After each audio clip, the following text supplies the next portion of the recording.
Ernakulam north police സ്റ്റേഷനിലെ ഒരു സംഭവം നമ്മുടെ മീഡിയകളിൽ കൂടെ അതിപ്പോൾ ഒഴുകിക്കൊണ്ടിരിക്കുകയാണ്.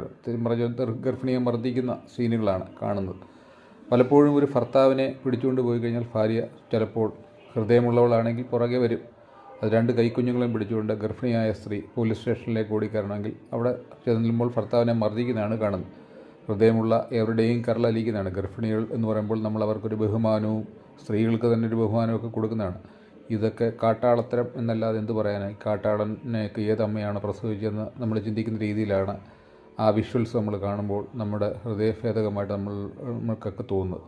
ശരിക്കും പറഞ്ഞാൽ ഇത്രയും കാട്ടാളന്മാർ ഇവരെയൊക്കെ എന്ത് ചെയ്യണം? ശരിക്കും പറഞ്ഞാൽ വെടിവെച്ച് കൊല്ലുക, അല്ലെങ്കിൽ ഇവന്മാരെയൊക്കെ പോലീസ് സേനയ്ക്ക് ഭയങ്കര കളങ്കമാണ്. ഇവർ ക്രിമിനൽസിനെ ഒതുക്കുന്നു എന്നൊക്കെ പറഞ്ഞ് കുറേ ന്യായീകരണ തൊഴിലാളികൾ ഇറങ്ങി അതും വാട്സാപ്പ് വീഡിയോകളിൽ ചെയ്യുന്നുണ്ട്. വാസ്തവത്തിൽ ഇതൊന്നും ഒരിക്കലും ഇത് ഇങ്ങനെയുള്ള ന്യായീകരണ തൊഴിലാളികൾ വന്നിട്ട് വക്കീലന്മാർ സഹിതം ന്യായീകരണ തൊഴിലാളികളായിട്ട് വന്നിട്ടുണ്ട് ഈ ഉഗ്രപ്രതാപിയായ ഈ ദേശീയക്കാരനെതിരെ.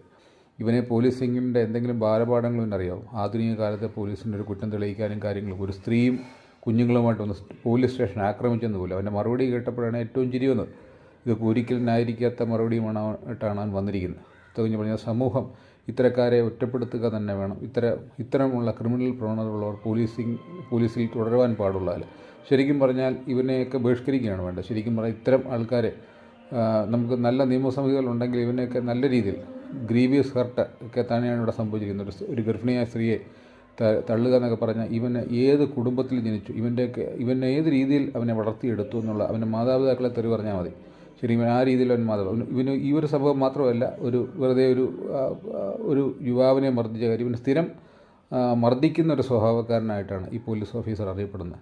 ഇവനെ ഇനിയിപ്പം ഒരു ബഹുമാനവും നമ്മൾ കൊടുക്കേണ്ട കാര്യമില്ല. ഇവനെ ഇങ്ങനെയുള്ള പൊസിഷനിലിരിക്കുന്ന ഇവനെയൊക്കെ സമൂഹം ഒറ്റപ്പെടുത്തുക തന്നെ വേണം. നല്ല നീതിപീഠം നല്ല ശക്തമായ നടപടികൾ എടുക്കുമെന്നാണ് മുഖ്യമന്ത്രി തന്നെ പറഞ്ഞിട്ടുണ്ട്. മുഖ്യമന്ത്രിയുടെ ശ്രദ്ധയിൽപ്പെട്ടിട്ടുണ്ട്. മുഖ്യമന്ത്രി സസ്പെൻഷൻ മാത്രമല്ല, ഇവൻ നല്ല ചുട്ട രീതിയിൽ കൊടുക്കുന്ന മുഖ്യമന്ത്രി തന്നെ പറഞ്ഞ വളരെ അഭിമാനാർഹമായ കാര്യമാണ്. മുഖ്യമന്ത്രിയുടെ സ്റ്റേറ്റ്മെൻറ്റ് ഇപ്പോൾ തന്നെ വന്നുകൊണ്ടിരിക്കുകയാണ്. ഇത്തരം ക്രിമിനലുകളെ നമ്മുടെ സമൂഹത്തിൽ വെച്ചുകൊണ്ടിരിക്കരുത്. നമ്മൾ പരാതി കൊടുത്തപ്പോൾ തന്നെ ഇങ്ങനെയുള്ള വിഷ്വൽസൊക്കെ നോക്കിയിട്ട്, ഇങ്ങനെ ഒരു വർഷം മുമ്പ് പരാതി കൊടുത്താൽ അപ്പോൾ പരാതിയുടെ അന്വേഷണം കഴിഞ്ഞ പക്ഷേ ഇങ്ങനെയുള്ള വിഷ്വൽസ് കൂടെ നോക്കിയിട്ട് വേണമായിരുന്നു പരാതിക്ക് ഒരു മറുപടി കൊടുക്കുക. ഈ വിഷ്വൽസ് ഇപ്പോൾ പുറത്തു വന്നില്ലായിരുന്നെങ്കിൽ ഈ സ്ത്രീയുടെ അവസ്ഥ, ഭർത്താവിൻ്റെ അവസ്ഥ എന്താകുമായിരുന്നു? അവർക്കെതിരെ ഒരുപാട് കേസുകൾ ചുമത്തപ്പെട്ടിരിക്കുന്നു. അത് എന്ത് അനീതിപരമായ കാര്യങ്ങളാണ്. പോലീസിൻ്റെ നടപടിക്രമങ്ങളെ വീഡിയോ എടുത്തതിനുള്ള പ്രതികാരമെന്നാണ് പറയുന്നത്. രണ്ട് യുവാക്കൾ നമ്മൾ സംസാരിച്ച് എന്താ പ്രശ്നങ്ങളുണ്ടാക്കിയ പോലീസ് അടിപിടി കേസിൽ ഇടപെട്ടപ്പോൾ അവരുടെ വീഡിയോ എടുത്തു. പോലീസ് നടപടികളെ വീഡിയോ എടുക്കാനൊക്കെ അനുവദിക്കുന്നതാണ് നിയമം.